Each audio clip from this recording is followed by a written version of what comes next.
وہ لوگ جو اللہ اور اس کے رسولوں پر ایمان لائے ہیں یہی تو وہ ہیں جو ان کے پروردگار کے نزدیک صدیق اور شہید ہیں، ان کے لیے اجر و ثواب ہوگا۔ ارشاد نبوی ہے، اے علی، کیا تم اس پر راضی نہیں کہ تمہیں میرے ساتھ وہی نسبت ہو جو ہارون علیہ السلام کو موسیٰ علیہ السلام کے ساتھ تھی؟ البتہ میرے بعد کوئی نبی نہیں ہوگا۔ جماعت اصحاب روشن ستارے ہیں، آسمان پر موجود ستاروں کی روشنی کم و بیش ہے۔ یہی مثال صحابہ کرام رضی اللہ عنہم کی ہے، لیکن ہیں سبھی روشن۔ ان میں سب سے نمایاں، سب سے روشن اور سب سے تابناک بہرحال پہلے 4 صحابہ رضی اللہ عنہم ہی ہیں۔ یہی پہلے 4 اصحاب خلفائے راشدین ہیں۔ عشرہ مبشرہ میں بھی سب سے پہلے انہی کا نام ہے۔ یوں تو اللہ تعالیٰ نے قرآن مجید میں رسول کریم صلی اللہ علیہ وسلم کے سارے ہی صحابہ کو جنت کی بشارت دی ہے، پھر ان صحابہ کا درجہ سب سے بلند بتایا جنہوں نے اسلام لانے میں پہل کی، اللہ کے راستے میں ہجرت کی، کافروں سے جہاد کیا۔ سیدنا علی رضی اللہ عنہ ایسے ہی صحابہ میں شامل ہیں۔ انہیں یہ عزت بھی حاصل ہے کہ وہ بدری صحابی ہیں۔ اللہ تعالیٰ نے بدری صحابہ کی سب خطائیں معاف کر دی۔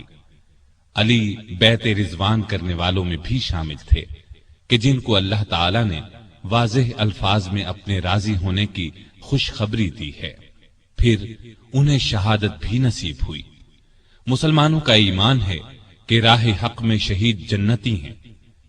ان سب باتوں کے علاوہ سیدنا علی رضی اللہ عنہ ان 10 صحابہ میں بھی شامل ہیں جنہیں دنیا میں جنتی ہونے کی بشارت دی گئی، یعنی عشرہ مبشرہ میں ہیں۔ ان تمام خصوصیات کے علاوہ آپ کی ایک خصوصیت یہ بھی ہے کہ نبی صلی اللہ علیہ وسلم نے اپنی پیاری بیٹی سیدہ فاطمہ رضی اللہ عنہا آپ کے نکاح میں دی۔ اس جلیل القدر ہستی کی زندگی کے اوراق آپ کے سامنے رکھتے ہیں۔ سیدنا علی بن ابی طالب رضی اللہ عنہ 6 صدی عیسوی کے آخری سال یعنی 600 عیسوی میں یا 601 عیسوی میں مکے میں پیدا ہوئے۔ اس وقت رسول کریم صلی اللہ علیہ وسلم کی عمر 30 سال کے قریب تھی، گویا علی رضی اللہ عنہ آپ سے 30 سال چھوٹے تھے۔ ہجری سن سیدنا علی کی پیدائش کے قریباً 23 سال بعد شروع ہوا، مطلب یہ کہ آپ نے ہجرت سے 23 سال پہلے اس دنیا میں آنکھ کھولی۔ والدہ نے نام اسد یا حیدر رکھا، لیکن والد نے علی نام رکھا، پھر اسی نام پر دونوں کا اتفاق ہو گیا، البتہ حیدر ان کا لقب ہو گیا۔ آپ کی کنیتیں ابو الحسن اور ابو تراب تھیں۔ ابو تراب کی کنیت نبی کریم صلی اللہ علیہ وسلم نے عطا فرمائی۔ آپ کے لقب اسد، مرتضی اور حیدر ہیں۔ سیدنا علی رضی اللہ عنہ رسول کریم صلی اللہ علیہ وسلم کے سگے چچا ابو طالب کے بیٹے تھے۔ ان کا خاندان وہی تھا جو آپ کا تھا، اور یہ قبیلہ قریش کا سب سے زیادہ عزت والا گھرانہ تھا۔ یہ گھرانہ بنو ہاشم کہلاتا تھا۔ گویا نبی کریم صلی اللہ علیہ وسلم بھی ہاشمی تھے اور سیدنا علی بھی ہاشمی تھے۔ سیدنا علی کے والد کا نام تو عبد مناف تھا، لیکن وہ اپنی کنیت ابو طالب سے مشہور تھے۔ رسول کریم صلی اللہ علیہ وسلم کے والد جناب عبداللہ ان کے سگے بھائی تھے۔ ان کا نسب اس طرح ہے: ابو طالب بیٹے تھے عبد المطلب کے، عبد المطلب بیٹے تھے ہاشم کے، ہاشم بیٹے تھے عبد مناف کے، اور عبد مناف بیٹے تھے قصی کے۔ ابو طالب مکے کے بزرگ اور سردار تھے، رسول اللہ صلی اللہ علیہ وسلم پر جان چھڑکتے تھے، آپ کو اپنی اولاد سے بھی زیادہ چاہتے تھے۔